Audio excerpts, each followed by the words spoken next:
Jangan biarkan anak berpaling hati darimu. Kesian.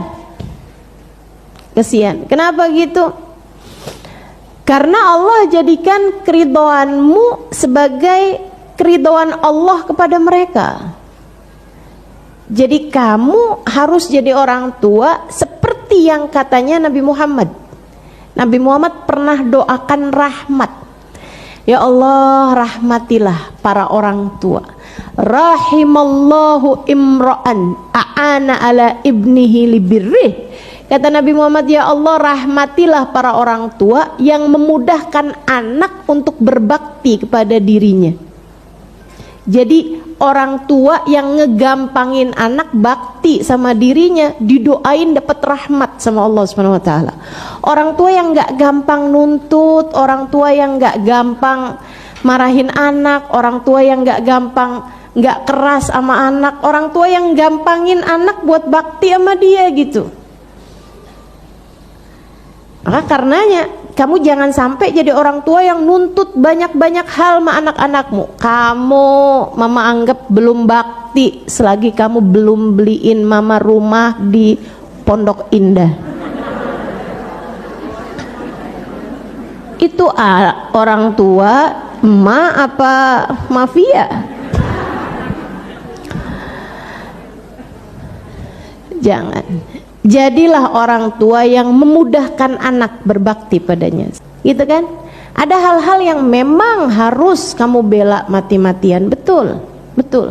Kayak urusan ibadahnya dia kepada Allah, urusan sholat dia, kamu harus berusaha untuk memastikan anakmu tidak meninggalkan sholat. Itu betul, teman-teman saudaraku sekalian. Akan tetapi kayak urusan ada nilainya dia yang jelek di rapotnya, ya nggak apa-apa sih, nggak apa-apa banget teman-teman. Deh jangan belagu. Kenapa kok bisa nilai kamu ada, rapot kamu ada merahnya nih, ada 1 ada merahnya nih. Kamu memang dasar kamu nggak belajar sih. Kamu tuh bakal dimarahin habis-habisan. Dia lupa dulu rapotnya merah semua.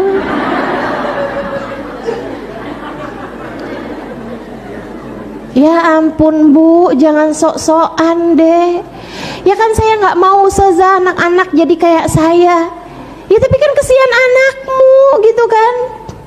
Udahlah, biasa-biasa aja gitu terhadap hal-hal yang urusan-urusan dunia yang nggak jadi sebab kebahagiaan mereka di akhirat juga. Kurang lebih aja, ada kurang-kurangnya kamu terima, ada lebih-lebihnya juga kamu terima gitu kan. Nggak harus pas seperti yang kamu mau. Jangan biarkan anak-anakmu menderita hanya karena ambisimu sendiri terhadap urusan anak-anak kamu. Anak saya harus sukses, anak saya harus berhasil, anak saya harus jadi juara, anak saya harus. Kamu gak pernah nanya anak-anak kamu kepengen apa?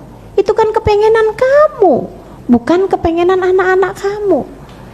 Dan lagi pula, memangnya kalau anakmu jadi yang B aja, kamu berhenti sayang sama dia?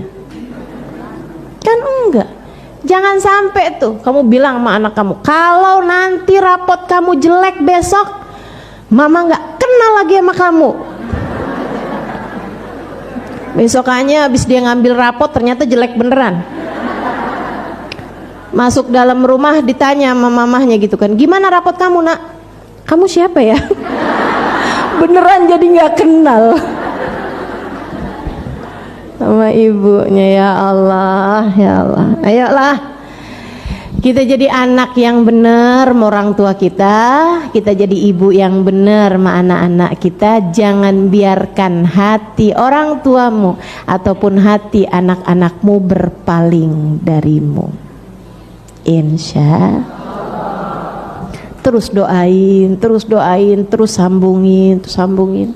Dan Bu, jangan pernah doa buruk ataupun ngomong buruk sama anak-anak kamu.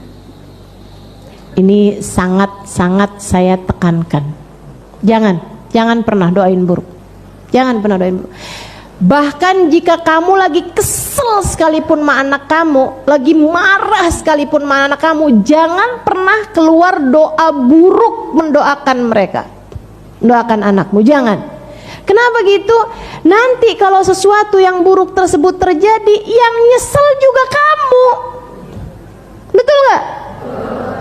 Kamu lagi marah kayak apapun, nih saya kasih tahu nih, lagi marah kayak apapun, kamu kalau doa gini, ya Allah, saya memang marah sama dia ya Allah, tapi saya ridho sama dia. Ingetin doa saya, ingetin. Para ibu yang punya anak nih, dengerin saya.